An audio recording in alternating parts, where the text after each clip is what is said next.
Mina igama lami Enock Zulu. Ngisebenza ePainted Dog Conservation as the anti-poaching manager since 2010. So ngila amajaha namantombazane ensebenza lawo bangu-17. Si making up i-anti-poaching unit ye-PDC 17.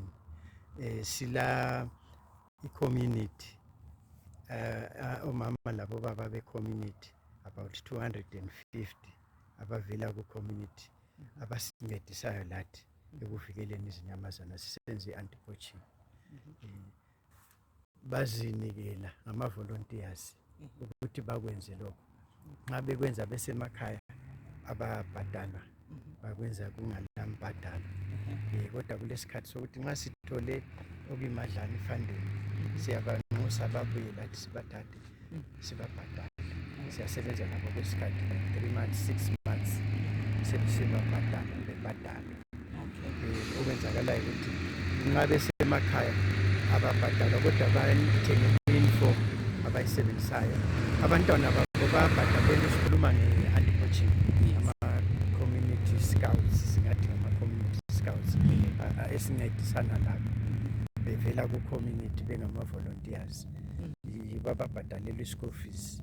Esikhathini nxa kule madlana bayabhadalwa imali. Lapha ngikhuluma nge-anti-poaching. Sengikhuluma ngeproject nje i-Painted Dog Conservation njengoba induna itshilo ukuthi ngu-vice chairperson we-board of directors. So i-Painted Dog yona ikhona ivikela kakhulu iganyana. Siyazi ukuthi iganyana inyamazana esifuna ukuchabalala. So siyalivikela ukuthi lingachabalali. Silama programs athize.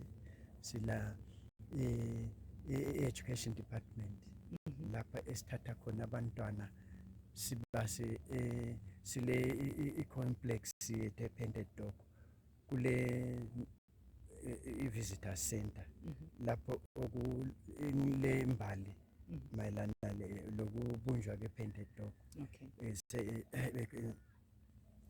I-visitor center interpretive hall. Sisuka lapho sile rehabilitation facility lapho isibhedlela sezinja. Ukuthi izinja ezilimele egangeni ziyadotshwa zifake lapha zingelatshwa zibiselwe egangeni. Sesiba le i-bush camp, children's bush camp. Siyathatha abantwana besikole ama-grade 6 esigabeni sonke sededi lapho babuye bezofunda ngezemvelo. Bahlala indawo vele yakhelweyo kwisikolo. Babuya bezohlala khonapho okweviki. Betshengiswa izinyamazana lezihlahla befundiswa konke lokhuyana. So bafundiswa mahhala kungalambhadalo. Kulabantwana abanye abezakhamizi ababhadalelwa i-school fees.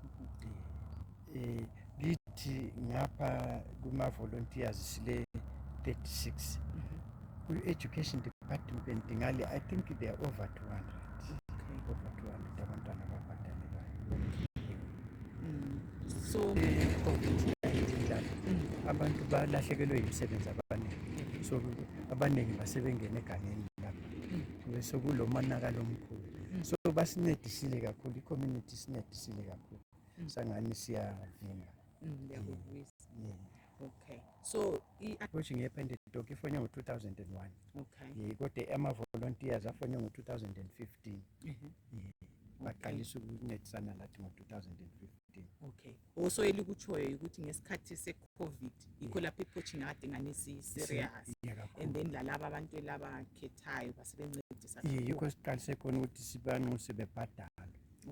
Isikhathi esiningi basebenzisa besemakhaya bengabhadala. Kodwa ngesikhathi se-COVID sibathethi bangena babhadala babanika umhlaba. So belibanika about how much? Nje about $10 ngelanga. Ibingcono for 3 months. Ukuthi kulabanye laba abasihawukele hantsho siyakwazi ukuthi i-Painted Dog iphila ngama-donors. We are not a money generating organization. So sidepend ngama-donors. Babadonethele imali for 3 months. Kade sibabadonethele for 6 months. 6 months. So kungcono. So kungcono kakhulu.